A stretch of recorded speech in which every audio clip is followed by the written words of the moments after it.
Morena, and welcome to my next lockdown installment.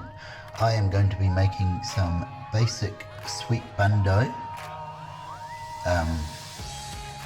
Recipe pretty straightforward, an enriched dough, enriched with egg and butter. I've got my yeast weighed out, sugar, only about 30 grams, but it's going to make it delightful and sweet. We're going to glaze them afterwards. I've got flour.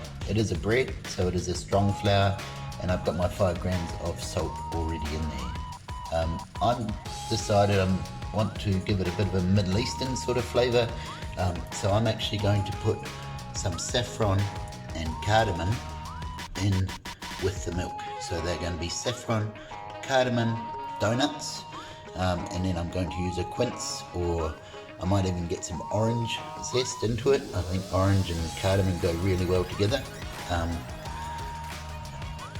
into the glaze. Okay, so cardamom, if you haven't used it before, is a whole pod. You crack the pod open, you take out the seeds, and then you just crack those up to release some of the flavour. Then we've got our saffron, which is the stamen of the crocus flower. It's not the cheapest thing, but as you can see, you don't use too much. Okay, so they are going to go straight into my milk, which is going to go onto a double boiler, and they're going to infuse into the milk so that when I've made my dough, they will be inside the dough.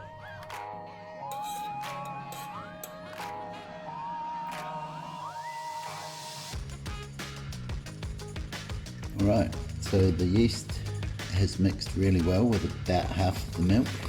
You can see it's already starting to foam up quite well, but I'm going to activate it even quicker, even more, just by pouring it into the middle of my sifted strong flour with salt, sifted into it. And get as much of that yeast out as possible, because that is the active ingredient. In fact, often what I do is just get a little bit more milk, just to make sure I've got all of the yeast.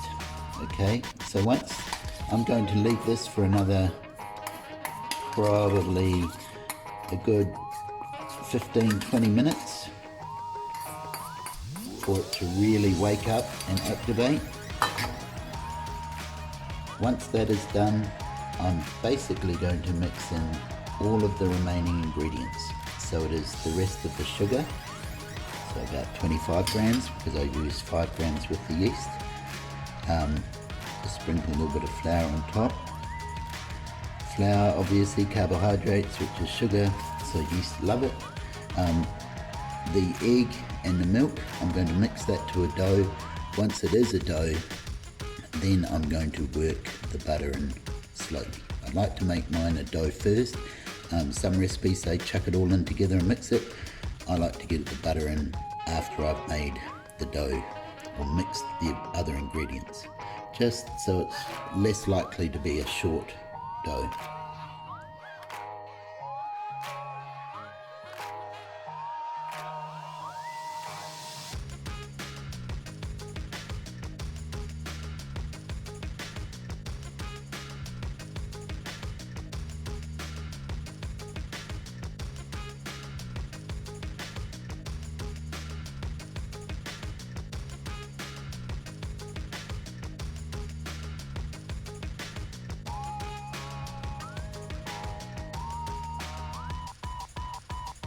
Not that time.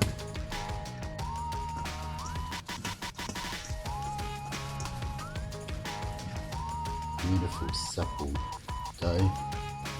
Reform it. You can see that beautiful saffron. Perfect. I'm going to let that prove one more time before we scale it.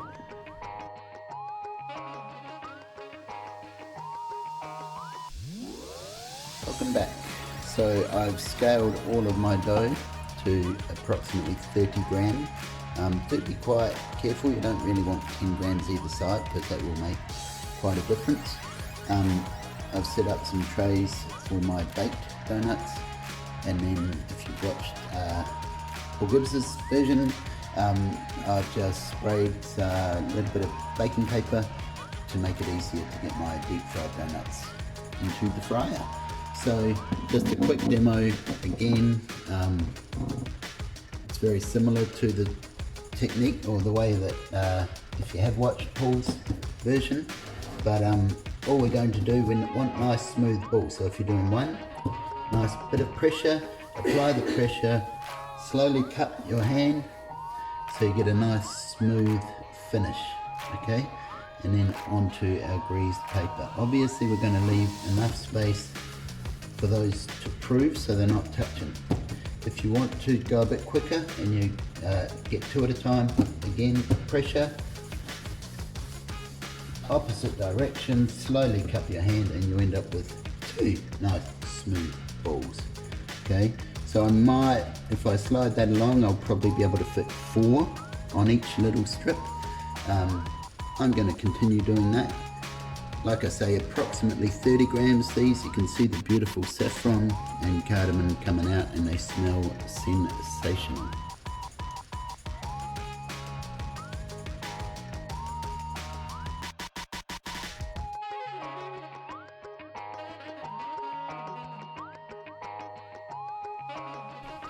Welcome back. I've set myself up so you can see that those have proven nicely.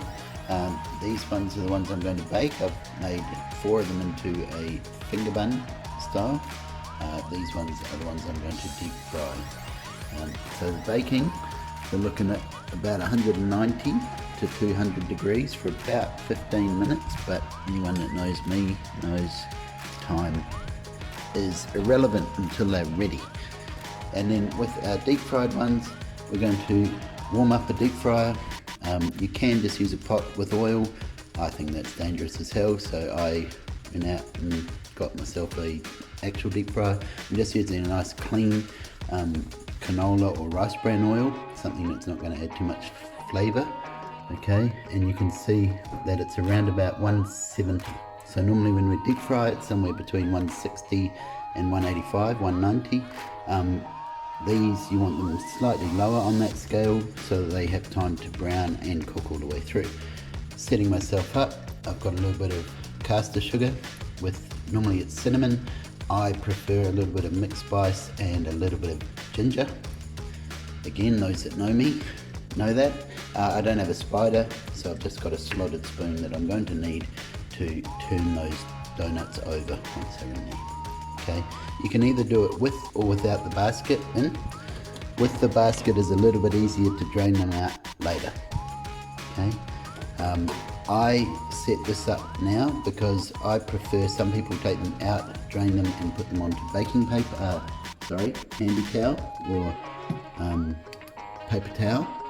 I prefer to drain them really well and then put them straight into that sugar. That way they pick up that flavour a lot quicker while they're still hot and they've got that little bit of oil on them. Alright, so gently lifting them off. You can lift that whole tab off if you want. I just lift them up gently one at a time. In they go. We should fit at least 3 or 4 at a time. Okay. And yeah, so normally in a bigger deep fryer I just put them straight into the oil, then when they're ready I put them up into the basket. You can also see that when I was resting these, I put the tray upside down. It's just a little bit easier to get them off afterwards. Alright, so they're going to be golden on one side, then I'm going to turn them over to cook the other side. Drain them very well, easy enough to do with this. You just lift up the basket and then once they're drained really well, into my sugar and spice and all things nice. Okay.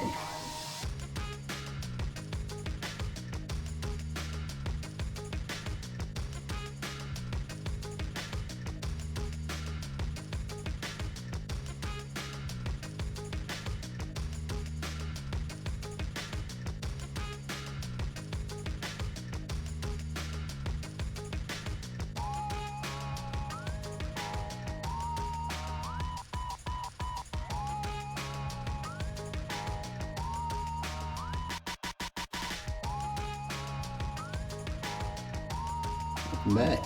So it's been about 15 minutes, but again, don't worry about time. It's more about, is it ready? So you can see the beautiful golden brown on top. They're light and fluffy, they're golden brown, and they sound nice and hollow. So now we're going to transfer them straight onto a cooling rack. So any bread you want straight onto the cooling rack, just so that it doesn't sweat on the bottom.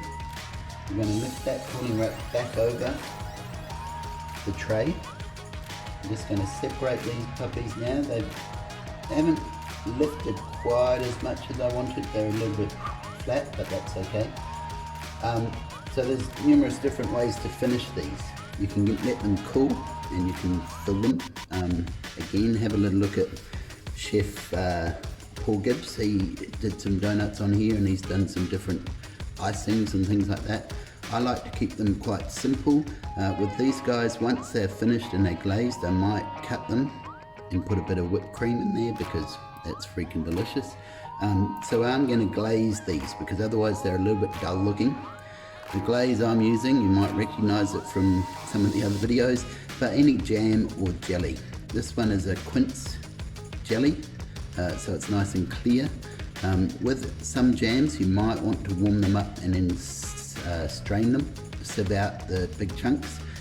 But this guy, and again, I haven't quite gotten out to get a real pastry brush yet, but we're just going to give them a nice glaze with the brush. But again, you could let them cool. So I'm doing this while it's still nice and hot, so that as they do cool, it sets.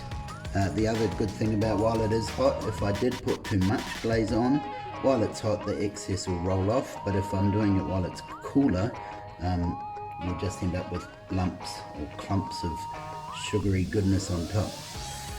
These guys, you could toss them through the sugar mixture that I did the other donuts with, that would be fine. Like I say, you could squeeze some custard into the middle. You could ice them with chocolate, icing, whatever. I'm trying to keep it quite simple because of the flavors I've got on the inside. I don't want to confuse the taste buds too much by, to me, something like a chocolate or a raspberry icing on that would just be a little bit weird with the cardamom and the saffron on the inside. So that is our donuts. Once they've cooled, we can plate them up. I don't think they're going to last very long in the house. But, you know, that's what baking's for. Hope you enjoyed. Ka kite. See you next time.